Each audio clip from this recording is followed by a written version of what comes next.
Hello, welcome everyone to Daily Distraction here on Fightful.com. I am Jeremy Lambert, joined as always by my co-host Joe Hulbert. Joe, how are you on this Tuesday? I'm very excited, Jeremy. You know why. Everyone should know why. The features are done. WrestleMania no longer is happening in my mind. I can just forget all about it, pretend it's not a real thing. Today is a big day. We're celebrating Luther's Twitter today, which is always good for me. I couldn't be happier. I do have to apologise, Jeremy. I do think that perhaps yesterday was the result of me losing my mind somewhat. I think perhaps too many features, too many Bray Wyatt segments led me back down a dark path. So I'm back. I'm on my game. I'm ready for that. A lot of research has gone into it. I'm excited. If you missed yesterday's show, everyone, we went through the WWE March Madness bracket, which we will do once again here today. We reviewed the Sweet 16, previewed the Elite 8. Today, we will review the Elite 8, preview the Final Four, and we tried to have a therapy session, and it spun completely out of control. As I mean, maybe many therapy sessions do. You get to the root of all of this evil, essentially, and we discussed WrestleMania. We discussed Joe, his features being ruined because of all this, my trip being ruined because of all this. And it turned into us talking about Randy Orton and Bray Wyatt House of Horrors matches, killing John Cena this Sunday, the layers of the SmackDown Women's Title feud, the Great Tamina. I don't remember what we discussed. That was like a bad dream. I don't know if it was bad, but it was an acid trip dream that I've just now woken up from. Yeah, I mean, we intended it for be therapy, but I think if anything, it just was the best example we could provide of what damage has been done to us, right? To think that this show is, the start of it is all about like 5 minutes on a topic, and yesterday we can't even remember what topics we covered. I mean, granted, different format, but it still says something, I think, about the damage inflicted on us by WrestleMania and the mess that is surrounding it. It's crazy time, Jeremy. Today, as mentioned, we will discuss the WWE March Madness bracket. We are wrapping things up here. We've got the Final Four to talk about today, and then we'll have the finals. I guess we'll do the finals later this week. We don't have a plan for this stuff.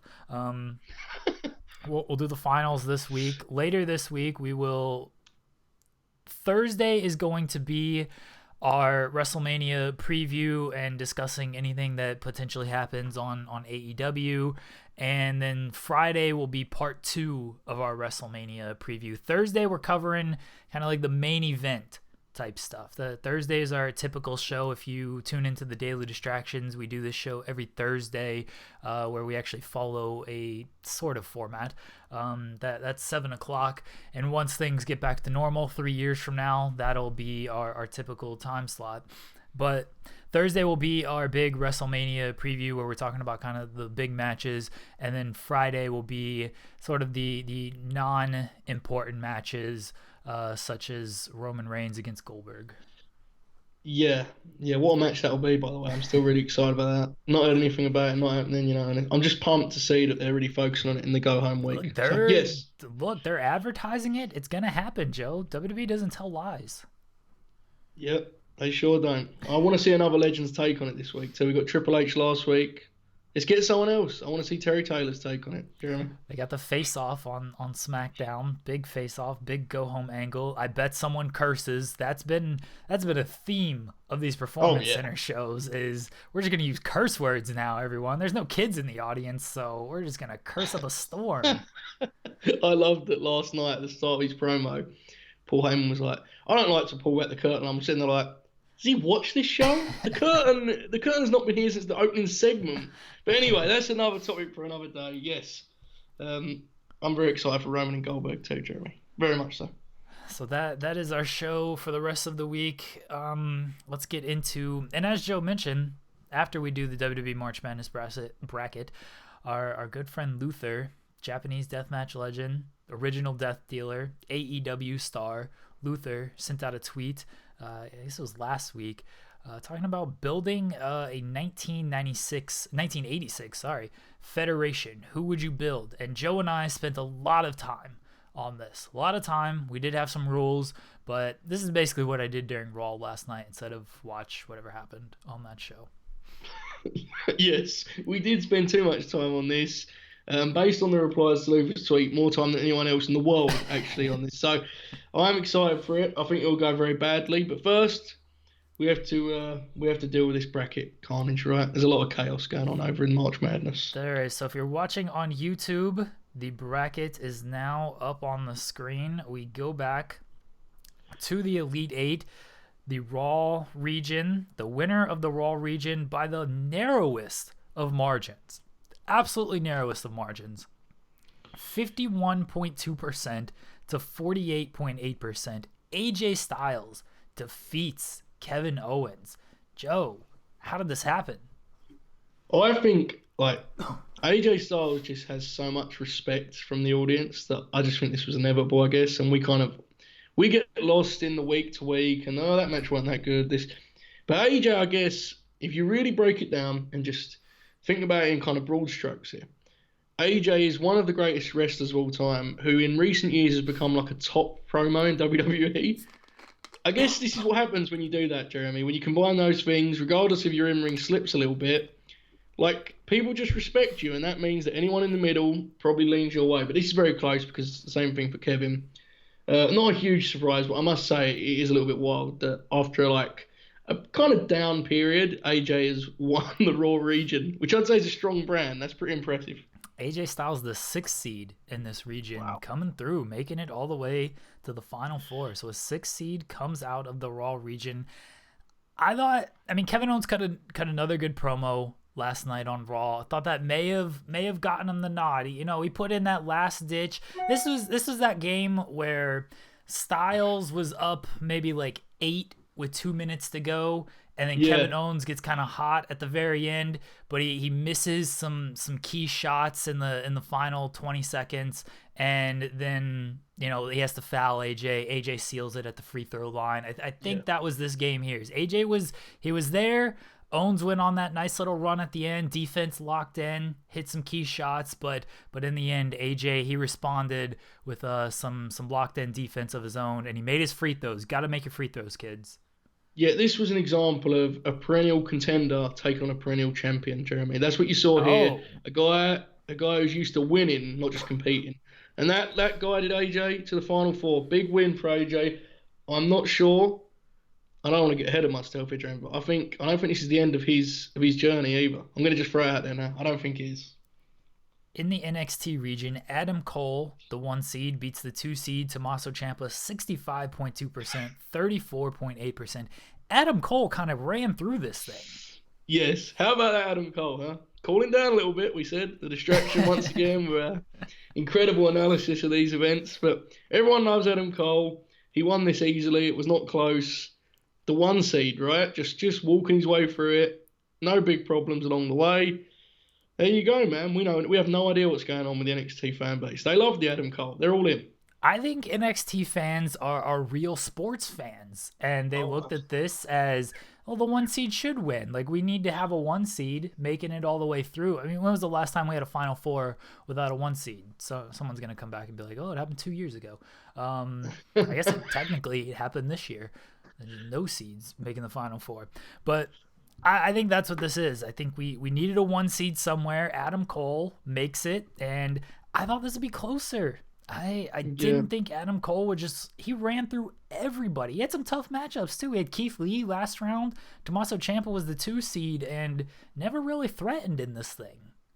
No, but a really tough matchup is now ahead of him, right? I mean, we're just talking about Styles, and now this is a Final Battle insert year that this match was on Final Battle rematch, Jeremy. And I'm going to have to find out which it is for my caption. That'll make people laugh very much. So, yes, I think this is going to be a tough ask because AJ Styles is he's a lot more well-known. I don't know if it's people voting for this, but I just feel generally almost every wrestling fan in the world has seen more AJ Styles than they have Adam Cole, which may actually be a negative, but we'll see, I guess.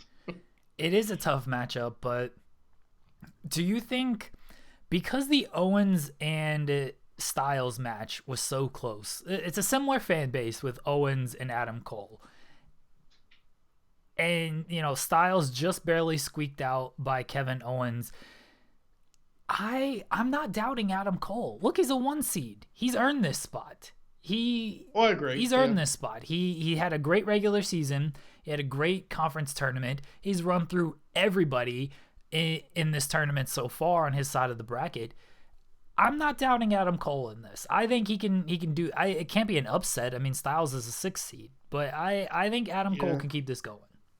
I think there's just a feeling that region, the NXT region, is soft, right? I know I hear the guys talking about it all the time, and that concerns me a little bit. I heard a lot of comments about when Finn was in I think I had him at 5, and I got some messages from people in the league, right, just being like, okay, where would he have been in the Raw region? Oh. And I chuckled. I didn't mention that until now, but now we're at the end of it. I'm letting these things loose. But that'll be the factor to watch. Is the NXT region soft? We'll find out.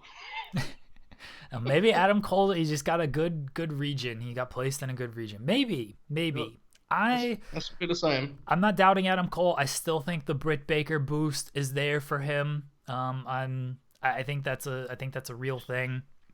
Look, AJ got buried in that promo by The Undertaker last night as well. Oh yeah. He sure did. Yeah, Undertaker didn't do him. He took something from him in that promo, and people may open their eyes to that. And Adam Cole, don't sleep on Adam Cole. Don't sleep on the 1 seed, ladies and gentlemen. Yeah, I mean, it was pretty obvious in that promo that, like, Undertaker is very, very jealous about this March Madness business, right? Like, it was obvious. He was resenting the fact that AJ never wrestled Stone Cold Steve Austin. I don't know when he expected him to be doing that feat. But anyway, yeah, moving on. Taker is not in it for a reason. He knows the reason. He's reached out to him many times. Carry on, Jeremy. On the other side of the bracket, no surprise in the SmackDown region, Daniel Bryan, the 4 seed, 67.7% or 76.7%. Over the 7 seed, Kofi Kingston, 23.3%. This was Daniel Bryan's worst showing, and he still got 3/4 of the votes. Yeah, he got his win back. He was always going to get his win back. Daniel Bryan's winning the whole thing. I don't know why we've continued to do this after the first round. It was obvious. It is what it is, Jeremy. We've discussed this, endlessly at this point. Daniel Bryan is probably the best performer in the whole company. So if he is indeed the winner, I think me and you can co-sign that, right? Because right now, it looks like he's going to be winning this whole thing. He's just comfortably taking every single matchup. It hasn't been close, and I think in the Final 4, he'll get his toughest matchup, which means he'll still win like 68% to whatever the math is to make 100. I'm not a math major. I mean, it must be said, though, like, without taking this whole thing too seriously, it is kind of wild that people still hold him in such high regard. It's so hard to be on TV as long as he's been on TV and still have everyone agree that you're awesome. Do you know what I'm saying? Like, generally, when you're around for a long time, in the end, it's like, is he really that great? No one does it with Daniel Bryan, right? Everyone's like, no, he is absolutely that great, and it's showing here.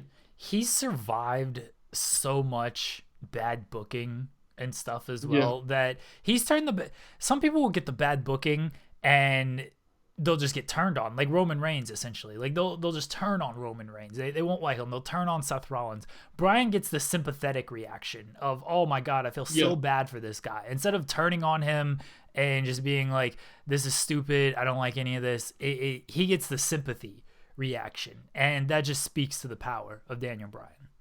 Yeah, and he also gets, like, if he loses a match, it's like, oh man, Bryan's such a great guy for doing favors. Like, he's the only wrestler I think that gets that consistently. Like, he gets it all the time whenever he loses.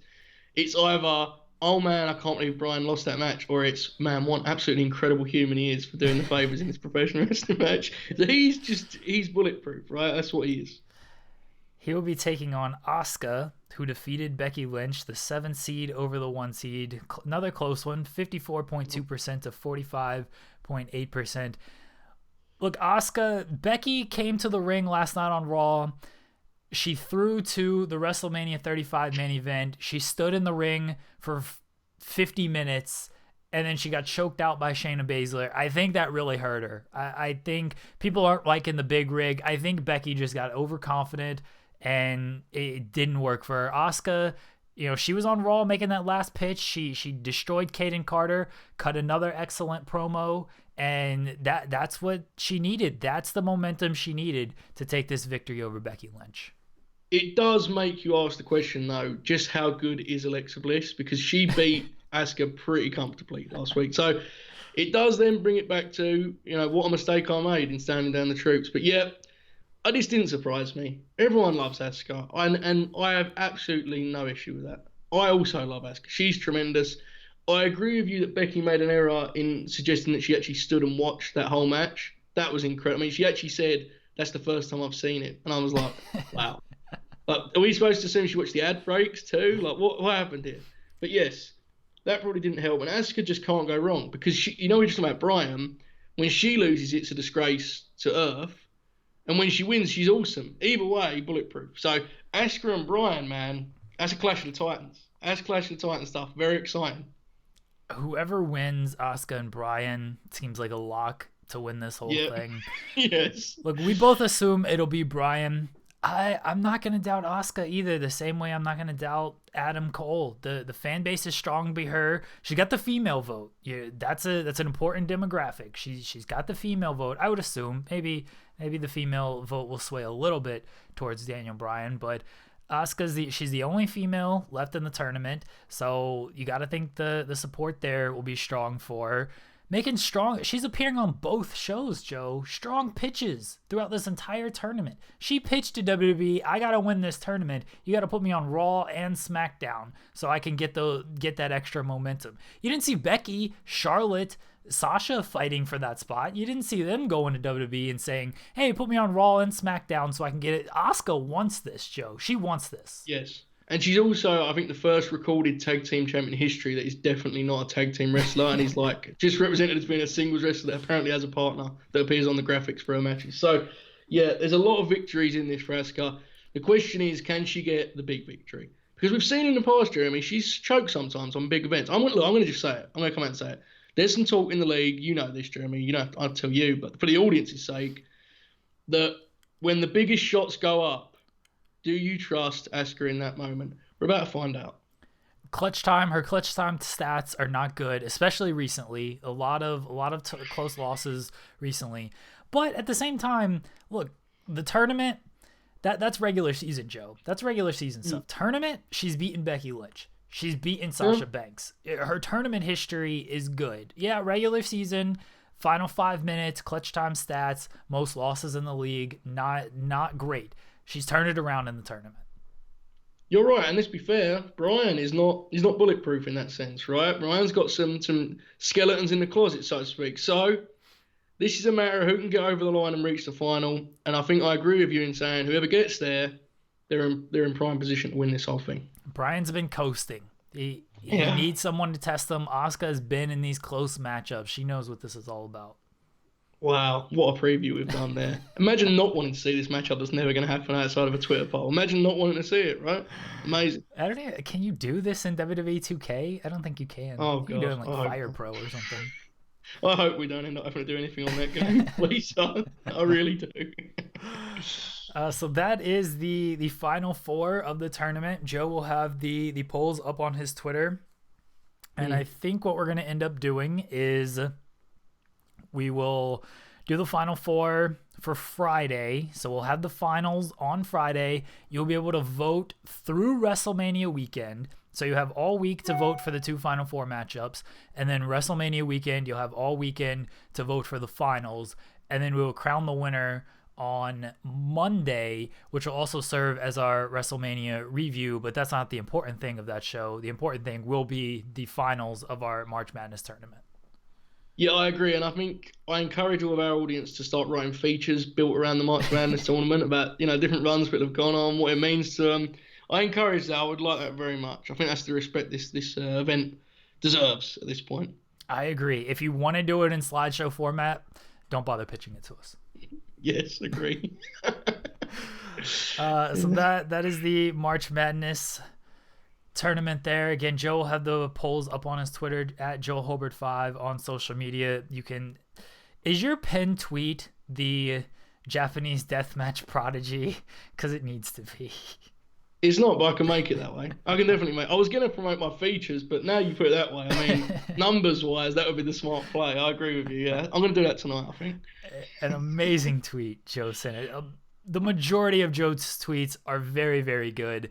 This was top 1%, but not off television for 6 months. Yes. I think you're in the minority saying that the majority of my tweets are very good, but I agree this one was actually very good. So, yeah, I take the compliment, and I'll run with it for now. Our good friend, Japanese deathmatch legend, original death dealer, AEW star Luther sent out a tweet on March 28th that said, "It's 1986. You've started a wrestling company. Thanks. Your new territory lands a national TV deal. You have 10 spots to fill and 6 tag teams. Who do you sign?" We love exercises like this. If you followed our short-lived TEW series that might be returning because we won't have much else to do in a month, we love like signing people, building around guys.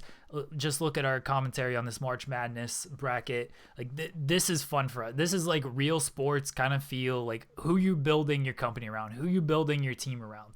So I love this tweet immediately, and Joe and I thought we'd take this tweet, turn it into a segment here on the show. We did have a caveat here because look, a lot of people, if you check the mentions on Luther's tweet, it's a lot of, I just sign like Hogan, Flair, just sign all the top guys, sign all the top WWE guys, be done with it, and just basically combine NWA and WWE. That's what a lot of people were doing, not us.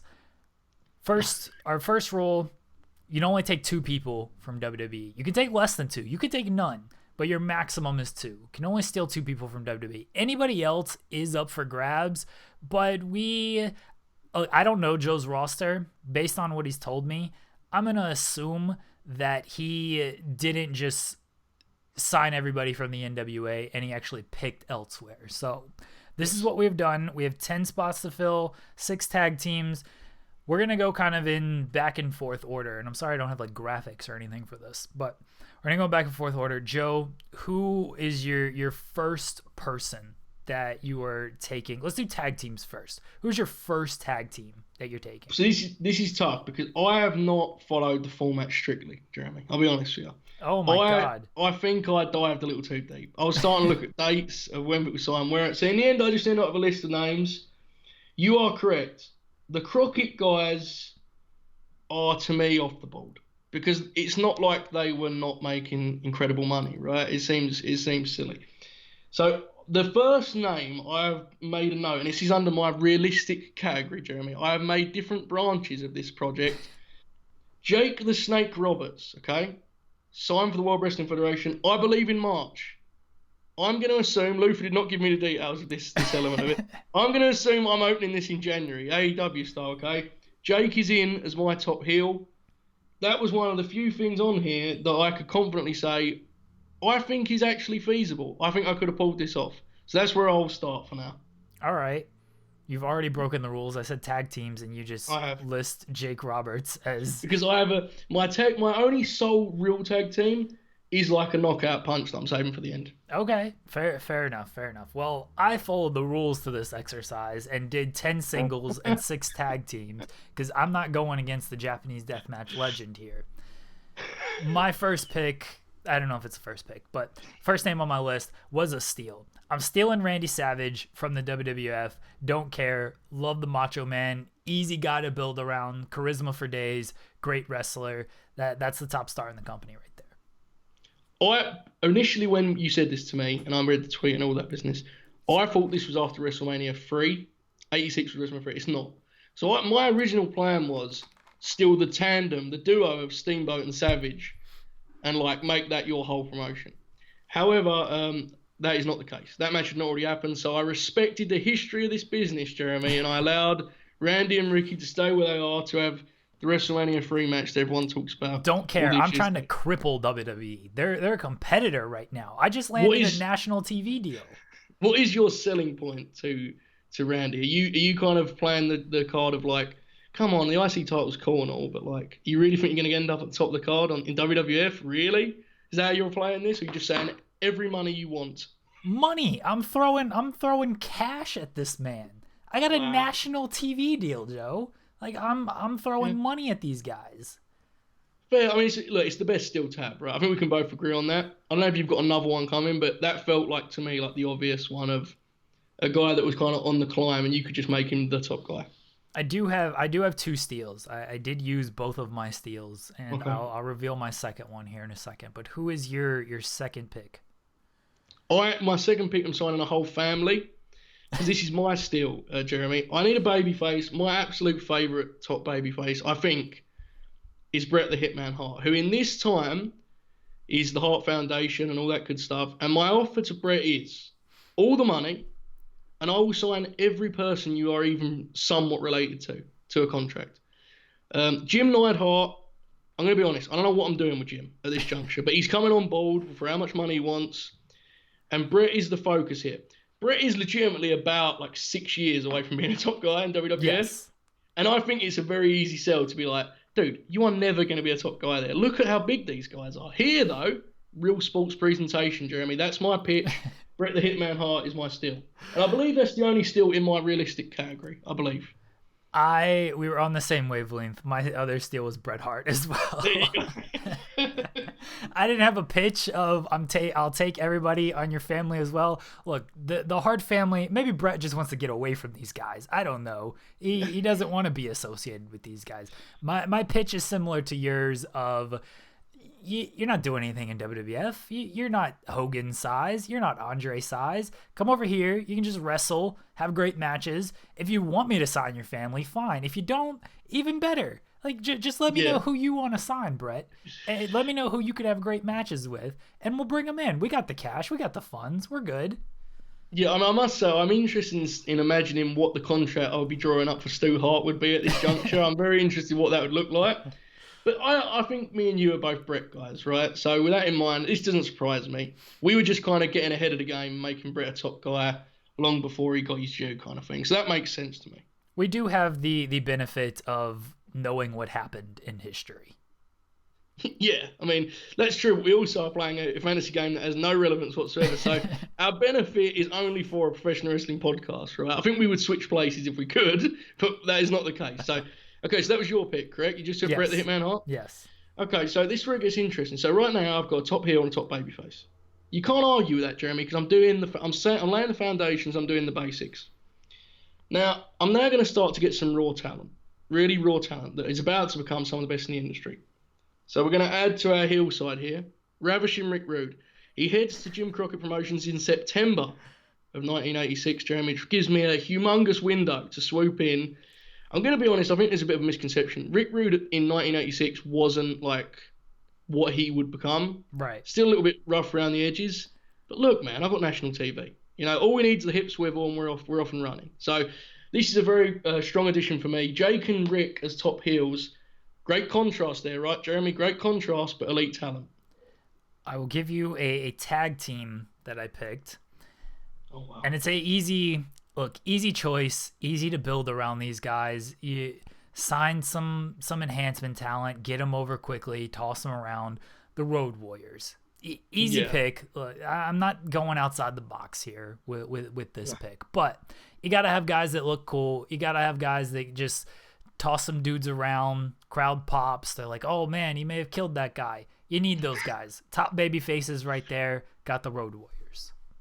Yeah, they were under my if I'm taking everyone from Crockett category, and it had in equals money. So I was very proud of that too. You're right. The Road Warriors, in the format of which wrestling was then produced, is there a more like easy home run than the Road Warriors? Right. Like they come out, they look awesome, they kill guys, they get over. Job done, you move on. Yeah. However, I'm back to the raw talent category, Jeremy. So we have two top heels. We need another top babyface. Now, this is one that I think will polarize people. I don't think he's as popular as the other guys I've selected, but he was super over in a few years' time, and I'm getting ahead of the game. Lex Luger is my next selection. A very young Lex Luger, super green. Bless him. He's grinning wide. He's got his jumpers on, but he's going to come in. The girls are going to go wild, and I think, again, look at what I'm doing here, Jeremy. I want you to appreciate this.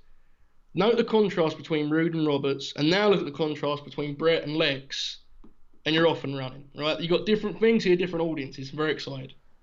I thought strongly about Luger. Thought very strongly about Luger. I did not go in that direction. I went with someone else. I went with Sting. Had to go with Sting. One of my all-time favorites. Much like Luger, look, Sting was a Blade Runner at this point. He was doing the gimmick with the Ultimate Warrior. He was not the Sting you knew and loved in the 90s. He was the bodybuilding guy. And I'm gonna take him, gonna make him a star. A lot of raw talent. We've got some workers he can easily work with. You put him in there with Savage, the charisma, it'll rub off. You put him in there with Brett, the ring skills, it'll rub off. Sting's gonna be elevated quickly. Yeah, I'm very disappointed right now, Jeremy, because I said that my tag team selection was like a knockout punch. My tag team selection was the Blade Runners. That was my thing. I was going to get a huge ovation from the crowd. I was going to say the Blade Runners, but go, who's that? And I say, it's Sting and Warrior, two top baby faces in making. I can bring them in. And now you've totally ruined that. So I'll just say that my tag team selection that was going to make everyone grin was the Blade Runners. Because you're right, unless I'm mistaken, in 86 they were still a team, correct? Yes. So pick both of those guys up and it's like, look how much raw talent we have here. And look, just imagine it. Think about what we're building to. Now, granted, that first year of TV may suck. I'm going to be honest. Jake's cutting a lot of empty promos on Babyface They Ain't Ready. But eventually, when the 1990s come, we're going to be rocking and rolling, I think. I'm very excited to see how this goes. But yeah, you have definitely stolen my moment slightly there. So I'll just announce them now. The Blade Runners are on my roster. I did a kind of 2-for-1 deal with the tag teams as well. Like you took Sting and Warrior, you can make them top babyface stars, as single stars. They don't have to be a tag team. I did the same thing with one of my tag team picks, and it took Kurt Hennig and Scott Hall, who were AWA champs at that time. So yes. they were a tag team, not breaking any rules here. And, you can bring them in as a tag team. Eventually, you can make them single stars, but it's a 2-for-1 as a tag team pick there. Yeah, I did the opposite here, where you took Sting as a singles, I took Hennig as the singles because I just didn't know where. I've seen Scott Hall in 1986, like them as a tag team. I've never seen any of their matches in that time, but I don't know how close or far away he was from being what he became. Like he may be a bit far for me to, grow out and take that risk. But you're correct. Similar approaches here. I'm very interested how you fill your spots because I was just throwing names down. I didn't do the 10 and the 6, So yes, that's a good selection. I took Hennig. We all know about Hennig, right? Hennig's great, and he's pretty close to being great already now at this point. So that was an easy pick, another addition to the hillside. All right, I did go a Crockett pick. Look, I'm trying to cripple Crockett. All right, they're a competitor. These people are competitors to me. So if I want to take people from Crockett to make them lesser than, I'll do that. There's no issue with that. I took Dusty Rhodes. Dusty maybe doesn't quite fit the work rate with the company. He's going to cut some great promos for me. Look, the work rate might take a while to start with anyway. You need to get people in the building. Dusty's going to get the people in the building. I think you're in big trouble. Trouble because I think Dusty's only coming in, regardless of money, if he gets the pencil. And I'm going to tell you now, there's no way that any version of Dusty is pushing Bret Hart as a top babyface. And God forbid, they're going to be teaming up and Dusty's going to be taking all of his shine. Poor Bret's going to just be standing there, straight face, while Dusty rants and raves about this, that, and the next thing. I think you've made a tactical error. Now, Dusty as a promo is wonderful, but there is a whole lot that you're accepting on board there. And I hope you're willing for some creative control to be given up. This is very true. I did not think about the locker room and the morale with these picks. I just thought, look, I just thought I got a television company to build, and I need guys who are going to get, draw ratings, draw fans television-wise. I did not put much into the locker room because as I reveal more picks, the locker room, they're gonna have a good time. All right, it's gonna it's gonna be a loose atmosphere in this locker room. So very very laid back locker room. Okay, my next pick is one that again, now look, I could be missing some details here. I certainly could. As far as I know, Terry Funk left the World Wrestling Federation in the middle of this year. I believe May is what I've got here. Terry Funk, you talk about guys, familiar faces that can get over in any kind of form or fashion. This is a huge addition. And as I get more picks Wait a second. Funk was on Mania. Funk was on Mania 2. Yes. So, okay. So you used January 86 as your starting point to take Jake Roberts. But now you're using May 86 as your starting point to take Terry Funk. Yeah, because this is not my... So I'm starting in January, right? We're off, we're doing TV. And then in May, is when Funk rolls into the territory. Okay. All right. So it's a big signing, right? It's like the equivalent of whoever debuted on AEW after they started Dynamite. Brody Lee. Jake Hager. Yeah. Or, to be fair, Jake Roberts himself is an example of that. So yes, that was how I look. It's very hard to get factually accurate with this, but I was just trying to find guys that at some point were free contractually in this year. Some of the opponents I'm about to add will be they'll fit with Funk because he'd already done stuff with him before. So this is a key addition. Let me have it, Jeremy. Please. I'm very because what did he do at WrestleMania 2? He was in the Battle Royal, I think. I mean, he can be a steal, right? Like I can 100% steal him from that mess. So yeah, Terry Funk. Maybe he was actually like in a match. I'm gonna look up what Terry Funk did at WrestleMania 2 because I clearly cannot recall it. WrestleMania 2, the only WrestleMania until this year too big for one location.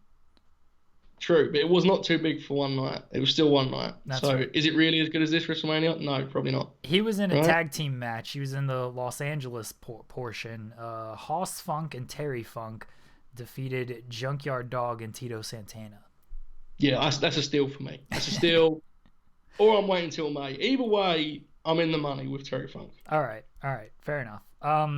I will go with the single star. I'm taking Magnum TA. A lot of upside with Magnum, you know. Hopefully, with the timeline being different, we avoid some tragedies here. We get Magnum for the long term. But who needs Hulk Hogan when you need Magnum TA? Or when you have Magnum TA? What I love about this is I think your best way to pitch it to Magnum would be imagine a promotion where Dusty Rhodes isn't there to be the top babyface at all times. And you are the top baby. Like, okay, I'm in. Signs the contract, and then Dusty rolls in the next day. That'll be how I envision it. Yeah, Magnum is just a great show. Again, it's like it's what interested me about the reason I actually enjoyed doing this is because this is one area of wrestling where I'm not super well read, but the one part of it that I've watched a ton of is Crockett. So I didn't want to just come here and be like, I'll take Ric Flair with the first selection. Like I wanted to try and mix it up. But is there a more like can't miss top guy than Magnum at this point? Now, he was just a perfect fit, and I agree with you. He's a different enough to Hogan that you would look like an actual alternative. So great selection. My next pick, and now this is where we're going to start to branch off into a different direction, Jeremy, because I always think you look at All Elite Wrestling, correct, and they've drawn from a different part of wrestling that wasn't being seen on American TV, and that's what I'm doing. And you can probably see where these next selections are going. Because Stan the Lariat Hansen is coming into the territory. He will not be alone as far as stars of All Japan. Terry Funk had been there, had worked there for a while as well. So we have some inside chemistry there, right? In fact, I'm going to make them as a tag team selection for the sake of fun. Because I think Brody and Hansen are teaming up at this time. Maybe Brody gone to New Japan around here. But whatever is the case, every awesome gaijin in All Japan, New Japan, wherever in Japan is coming into my territory, Jeremy. But for the sake of listing, Stan Hansen. I thought about taking Stan Hansen because I knew you were going to take him, and I just wanted to get out in front of you. And I was going to say he was my first pick, but I didn't. I respected our friendship and did not do that. That's very nice. I appreciate that a lot. I mean, I think my actual response to Luther when he tweeted this was I would sign Stan Hansen, buy him a house, and ask who he wants to lariat. I believe was my exact answer. But yeah, Stan Hansen's awesome. I think we're going to do a daily distraction about him at some point, Jeremy. I'm going to tell you that now. Because I think we just need to. There's not enough talk about him on any kind of platform, let alone ours. So he's a lot for me. Especially if, we're just doing guys that aren't like doing full-time stuff in America. I have a tag team as my next pick, and I'm going to take these guys. They're going to come in. They're going to feud with the Road Warriors for 6 months, and we're going to draw a bunch of money. Arn and Tully. Easy pick. Yeah. See, this was my working theory, because I have actually got down as a steal from Crockett, Arn and Ole. And I'm willing to give a share of the pencil to Ole, and my exact selling point would be, you cannot enjoy being booked by Dusty Rhodes. Like, it must be terrible for you. I'm sure you hate it. Come here. I'll let you just book your own stuff. So I was going on Ole. Now, to be fair, Ole is in he's coming to the end of his time here. But I know that he had a great 86 because he had some great matches with Rock and Roll. So they were on my list, aren't they? Tully's tremendous. You can't go wrong with those picks, right? There's like a core group from Crockett that's just like, they're etched in history because they were that good. So, yeah. So is that your pick, Arn and Ole? Well, yeah, because I was going to get to it later, but at this point, we might as well condense it. All right. My next pick is I'm going to go a little elsewhere right now.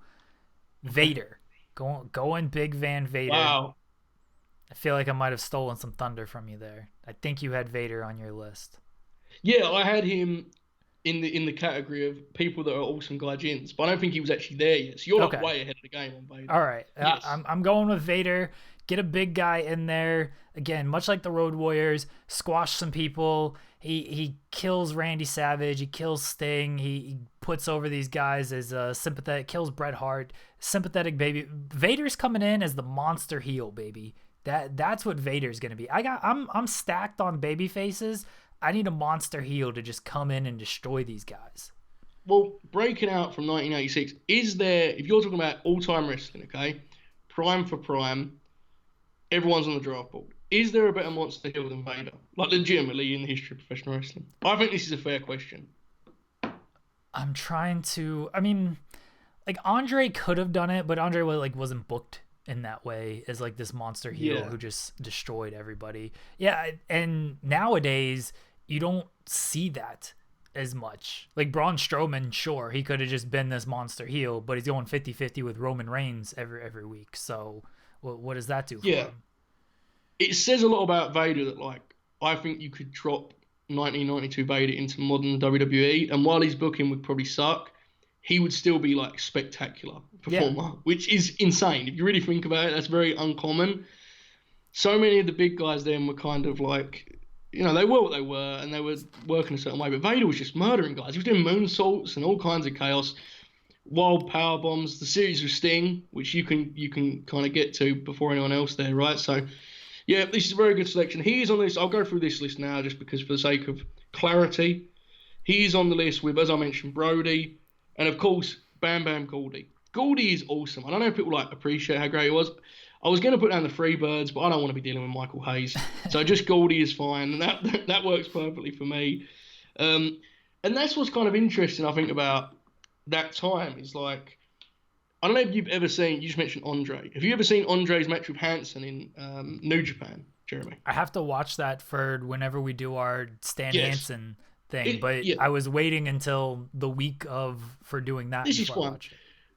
The only reason I bring it up is because, like, I consider myself to have seen quite a lot of wrestling, and in this match, Andre moves in a fashion I have never ever seen him move in a WWF ring in my life, and I think that stylistically, there was stuff going on in Japan that like American eyes had never seen, and I think we take it for granted now because we all see everything, right? Like that just is the way it is, and like big guys do cool moves.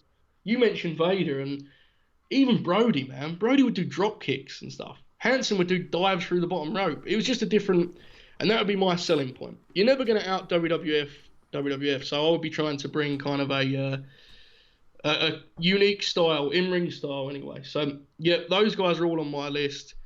And then, the issue I found was top baby faces. That was my biggest issue. So that's why I got the Warrior and Sting earlier. But the heels all were coming in as gaijin stars back in America. Tag team on my list here. Easy tag team. Again, can make them single stars as well. Kevin and Kerry Von Erich. Keep them in the tag division. Keep them in as single stars. Wherever you need them, they'll be good. I feel like that was another just easy selection. This is where my locker room kind of disintegrates with my bottom two tag teams here. So this is, for the Von Erichs, this is like, I've sensed that this was just after their like absolute peak at home in their home territory. Yeah. So they seem like the obvious like babyface team, right? I mean, you've got them there with Arn and Tully. So that's main event tag teams up. But yes, I had the Von Erichs down here, but I could not quite grasp what was going on with them. That's another blind spot for me, but they're definitely an obvious pick. My steal This was my one Crockett still that I was just dead set on because I feel like this guy kind of floated around often. I think Barry Windham was Okay. a pick here, Jeremy, because Barry Windham is interesting in that obviously at this point he's not a horseman yet, and I don't want to kind of disparage his WCW NWA run, but he was a top guy that kind of floated a lot, right? Like there's a lot of different incarnations of Barry Windham, but I think he probably could have been a top guy you build around at this point. So he was on my list. All right, I'm gonna go with another tag team pick that I had. I'm gonna try to get through these tag teams here and get back to Go ahead. the single stuff. Look, I'm crippling Crockett. All right, don't care about them.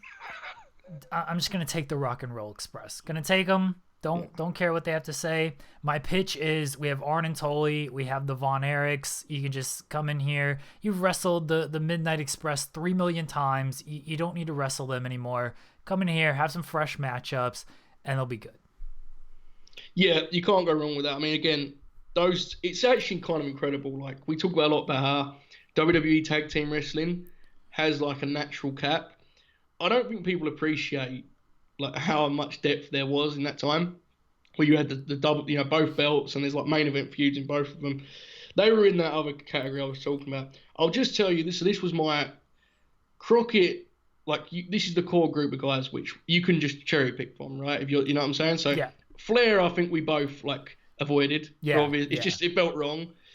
We mentioned Dusty. I just said Wyndham, on Ole Tully, Rock and Roll. Nikita, did he come across you? Did you consider him? Anything there? I did consider him, but after I looked at my list, I felt that I didn't need to take more Crockett guys because, look, I'm trying to cripple them, but competition's kind of healthy. So I don't want to take everybody from them.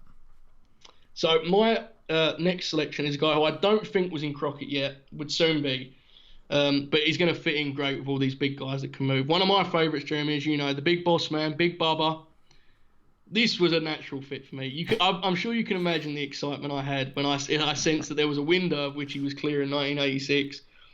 I've just got a group of big guys that can move around. I don't think they're going to draw any money whatsoever. Brody will when he wrestles for me once a year and refuses to put anyone over. But outside of that, I'm going to have a load of awesome matches in front of a few thousand people. But I'm going to enjoy it. And frankly, that's all that matters in this fantasy mindset I've got here. My final tag team, again, this is where I'm going to have locker room issues. The Von Erichs, I don't know what they're into. Dusty's going to be trying to book himself into all kinds of things. Savage is, Savage is his own being there. Hitting at Hall, I don't know how they are in 86.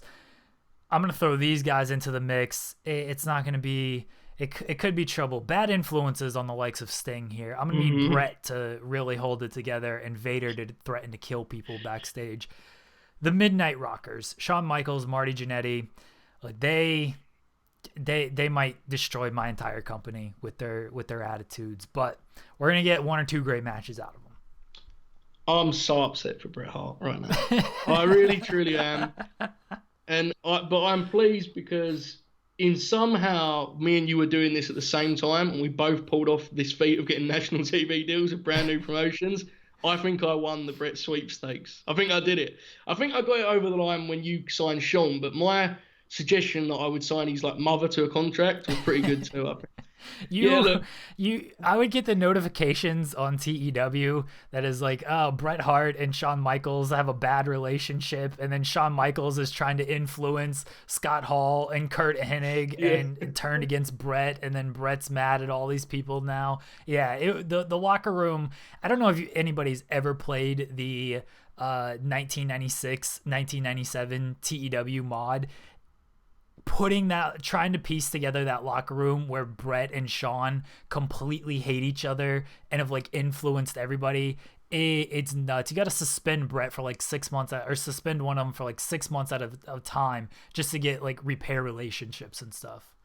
It provides some insight into why the folks that were around at that time are the way they are, right? I'm sure Jim Cornette's podcast makes a lot more sense after you played Bret. I have no more hard selections, but I do have an interesting name that I was kind of looking into. What did you look into Roddy Piper's 1986 any? Because he had a little absence there for a while, right? I figured Piper was a WWE guy. I wasn't. I mean, I looked at WrestleMania 2 for, all right, who are WWE guys? Like, these guys are essentially locked in, even if they weren't locked in. Because they're on WrestleMania 2, I feel like they're locked in. And Piper was obviously there. So I thought about him, but I used my steals on Savage and Bret Hart, so I didn't think about Piper in that. I didn't write him down because I just thought, like, he went back to WWF so many times after absences because he was just one of their guys, like you said, them. But it did somewhat intrigue me to see, like, after, I think it was after WrestleMania or someone around there, he was away for a few months. And that would have been prime position to swoop in as a hot new wrestling promotion, you know, because contracts were different back then, Jeremy. And look at what I offered Brett. Imagine what I'd offered Piper in 1986, right? Like, Brett was just a tag team guy, and I signed his whole family to contracts. So the industry would be talking, it would be a different time. But that was the end of names that I felt comfortable writing down. Obviously, we said the Crockett guy. The truth of it is, and what's kind of amazing to look at this is like, and this has all been discussed far more than we're ever going to get into it, but like, if they actually could have all united professional wrestling when WWF broke out and went national for a national promotion, what a crew they would have had, right? I mean, because it kind of happened in different times, but there was always so much political stuff, and this is our guy. But talent-wise, man, this was an interesting time that Luther selected. I enjoyed it very much. It was a lot of fun. I have some, since I followed the rules, I do have some single stars remaining, so I'll run through them real quickly. I had Rick Rude as well. I waited to say it so I didn't step on your toes there, but yeah, I had Rick Rude. I had Great Muta. You gotta bring somebody in. Yes. My pitch is just Muta, Brett. Look, they're not peak Muta and Brett. Go out there, wrestle for as long as you want, as many times as you want, and just have great matches. I had Rick Martel, and I had single star Rick Martel. And my main reasoning there is, in TEW, this guy gets over no matter what. You can do no wrong with this guy in TEW. He's just always over. So I figure he would just get himself over no matter what. Babyface, heel can work either way. My final one, Joe. Final one. Look, we're talking these big stars, these great workers, all this kind of stuff. These young prospects, up-and-comers who we know are big stars. I'm going to give you the guy who went on to become arguably the biggest star in wrestling history. But a relative, I mean, he was known in 1986, but he went on to just monumental success, Joe. The Goon, Bill Irwin, 1986. Oh, man. Oh, that was... You know, I was gonna, when you mentioned the Great Mirror, I was gonna swoop in and say I wrote Tenru down. And when you said the Goon, me mentioning him felt like the most disrespectful thing I've ever done. You know, like, I was gonna be like Saruta, Tenru, I was gonna do something. And then you said the Goon, I was like, I don't know why I even went back to return to my roster here. Because I should have just left it as I was. I felt that's probably the biggest victory I've had in this exercise, with you taking the Goon with your final selection. But I should have seen it coming. I do want to say that my biggest disappointment in this whole thing, the first name that I was like, I'm building my whole promotion around him, was Sid Vicious. Because I sensed at this time Sid would be so insane that it would be perfect. He hadn't even wrestled yet, which is wild to me because, like, in a handful of years, he's a top guy in WWF and all that chaos that happens with him. So I just wanted to mention that I had some sadness along this journey. Sid was not available. He was not on the draft board. There were some that I looked into to see if they were around in 1986, and I found out that they debuted in 1987 or 1988, something like that. And Sid was one of them as well. Like, yes. I looked into that, and yeah, there were a couple of others, but yeah. But I got the Goon, Joe. This thing is over. You're not... But you followed the game, and I respect that. Yes. But I think you've made some fatal errors on the battlefield. And I will take my 7 guys winning job matches very comfortably if it means I don't have to employ Shawn Michaels. I don't have to have Dusty Rhodes booking people. Dusty's not booking. Look, Dusty thinks he's booking. He's booking. He's turning up to booking meetings with his folder and his notepad, and he's away. He's booking. So it's just the way it's going to be, okay? I will... If I have to talk to Dusty. If I have to tell him how it is, I got to tell him, look, you're just here to wrestle. I'll throw more money at him if I got to. He's got kids on the way. He's going to need that money. I'll tell him. I didn't think of that. When you get Dusty Rhodes, you're getting like the whole future, right?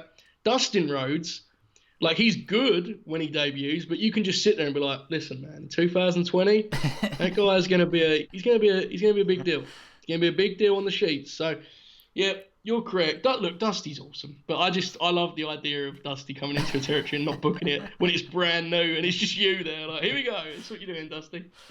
Dusty. This is the problem people had with Dusty, is they just didn't know how to talk to him correctly. They let Dusty come in and walk all over him, and they're like, all right, sure, we'll give you a pencil. That ain't happening. That's not happening here. I'm the one who got national television. What did Dusty do? He didn't get national television. Yeah. I mean, that makes me think you're putting the polka dots on him. I'm not putting the polka dots on him. No. Oh. I'm not taking it that far. I'm gonna let Dusty play Dusty. I'm gonna let him play his own music, to borrow a phrase from his son. I'm gonna let him play his own music, but he's not getting the pencil. He didn't get the national TV deal. I gotta put him in his place, okay?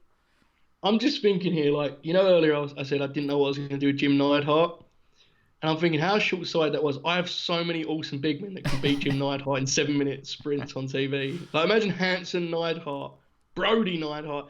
Brody's gonna be a pain. I'm gonna be honest. It's a little bit unfair of me to sit here and be like, hey, Dusty's gonna be tough. And I'm like, I picked Bruiser Brody. So that's going to be a tough one to navigate in itself. Look, the business has changed, Jeremy, as you've told me many times on here. But what I do think, this is pretty fun, I think we can do this exercise in different decades, right? We'll pick a different spot in each of the decades since, maybe. We could do this because, let's be frank, this is the most fun we've had talking about wrestling since TEW Week 4.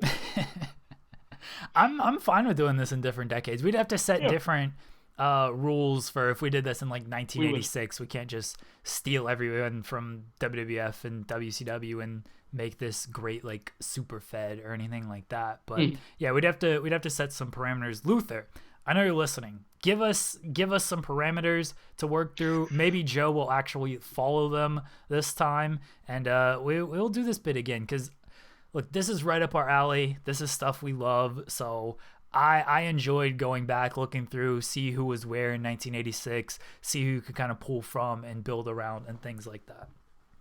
Yeah, I mean, I think we've seen today the difference in us as GMs, right? And you're good at the protocol, and you're logical. You have a scientific approach to this. And I'm looking at it from, how am I going to woo this talent, Jeremy? How am I going to convince them to sign on the dotted line? I mean, I spent at least 25 minutes just plotting out my Bret Hart approach. And he was just a tag team guy. So imagine what I would have done in 1993 when Hulk Hogan comes up on the free agent board. That's what I'm leaving the audience with. There's different approaches to this. And while I may not have followed the protocol exactly, I think Luther especially will appreciate, I think, talent first. They're not just bodies to me. They're human beings. See, I'm looking out for my guys. You didn't take. No, you're not, Jeremy. You're not looking out for him. You signed Shawn Michaels, Bret Hart's and Rage.